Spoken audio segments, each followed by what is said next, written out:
In this life, have you ever felt like you're living a play, trying to perfectly portray someone others want to see, rather than your true self? Have you ever realized that no matter how hard you try to please everyone around you, deep down, an emptiness continues to grow, devouring your inherent joy and peace? This is the story of Ethan, a young man who once lost his way in a labyrinth of expectations. Ethan was one such person. From early childhood, Ethan learned an unspoken lesson.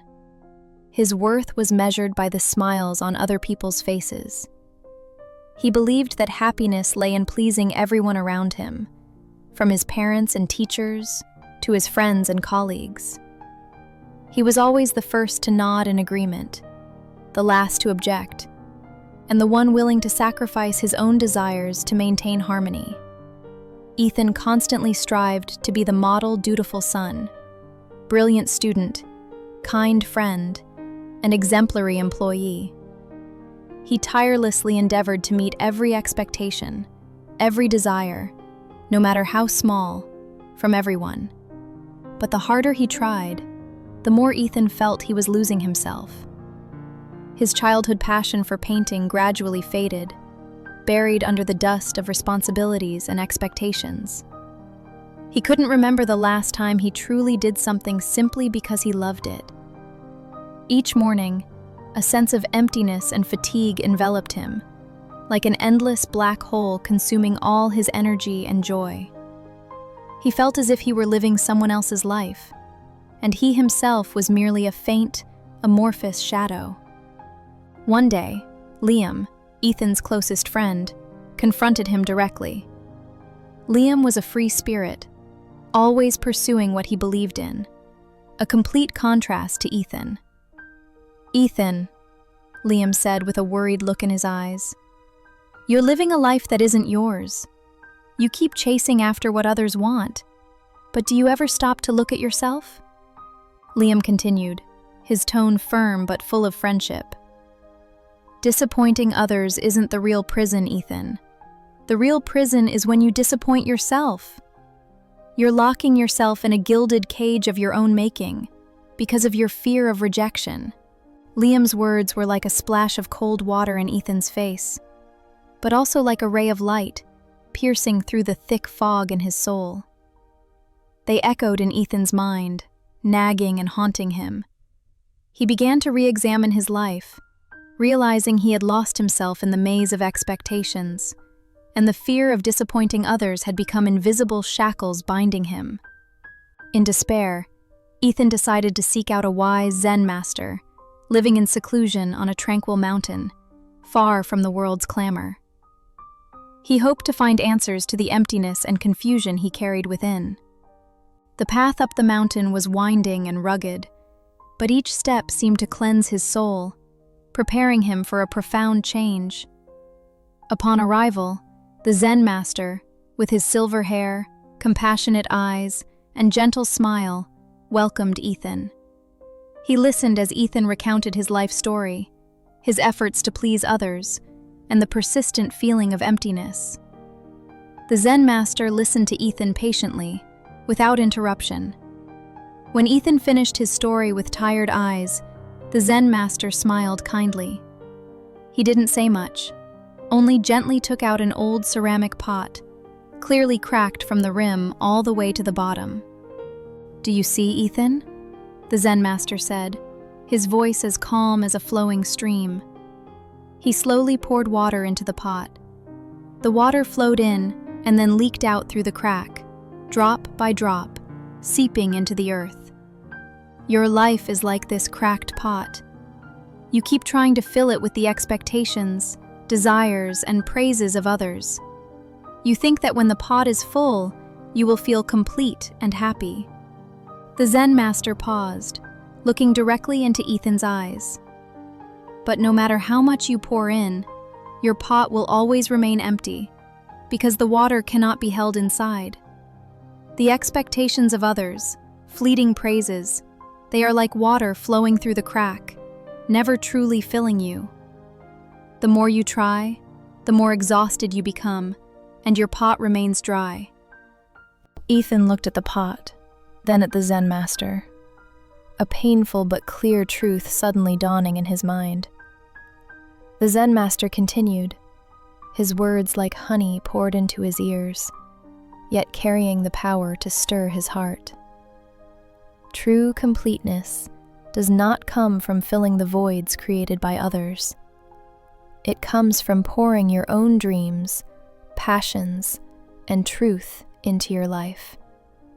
That is when you find the spring within yourself and fill the pot of your life with what belongs to you, with what you love and believe in. The Zen master placed a hand on Ethan's shoulder, his eyes full of encouragement. Even if others call it selfish, even if they don't understand, that is the only way for your pot to truly be full and overflowing with life. You must learn to love and cherish yourself first, before you can truly give and receive from this world. The Zen master's words struck Ethan like a lightning bolt, awakening him from a long trance. He realized it was time to return to himself, to mend the cracks in his soul with his own values and dreams. He decided to abandon the roles he had played for so long, no longer trying to be someone others wanted to see. Ethan began to pursue his passion for painting, which had been suppressed since childhood. He bought brushes and paints and spent hours in his room, letting his soul soar freely with every stroke. Each brush stroke, each splash of color, seemed to breathe new life into him. When he painted, Ethan no longer thought about what others would think, or whether the painting would be beautiful in their eyes. He painted only with his whole heart, with all his emotions and thoughts. For the first time in years, Ethan felt truly alive, truly himself. Joy was no longer something he had to seek from the eyes of others. It flowed from the depths of his soul, powerful and authentic. Of course, the path was not easy. As Ethan began to change, some old friends mocked him, saying he had changed, become selfish, and no longer cared about others. His parents worried, not understanding why their son would abandon the safe paths they had laid out for him to pursue something as frivolous as art. These words sometimes still made Ethan falter, still stirred up old fears. But whenever he felt shaken, he remembered the image of the cracked pot and the Zen master's teachings. He realized that the inner peace and joy he found in art were more precious than any external approval. Every painting he created was not just a work of art, but also an affirmation of his own existence, a declaration of the intrinsic value he had found. As time passed, Ethan's paintings, with their vibrant colors, unique compositions, and authentic emotions, began to attract attention. Initially, it was from strangers who stumbled upon his work, then gradually from art collectors. Ethan's art was finally recognized. His small exhibitions grew more crowded, and his name gradually became known. But more important than external recognition, Ethan had found deep contentment and peace within. The pot of his life was now full, not with the water of others, but with his own spring, with his true dreams and passions. Ethan did not keep that valuable lesson to himself. He returned to his village, sharing the story of the cracked pot and his journey of self-discovery. He spoke of how he had once tried to please everyone, and the price he paid for that emptiness. He spoke of the liberation he felt when he decided to live authentically, to follow the call of his heart, and to fill his life with what truly belonged to him. Ethan's words touched the hearts of many villagers, inspiring them to bravely live true to their authentic selves, instead of being faint copies of expectations. He taught them that living true to oneself, following the call of one's heart, is the greatest power to create a complete and meaningful life. Life is a journey to discover and express your true self. Don't let the fear of disappointing others prevent you from filling the pot of your life with your own dreams, passions, and true values.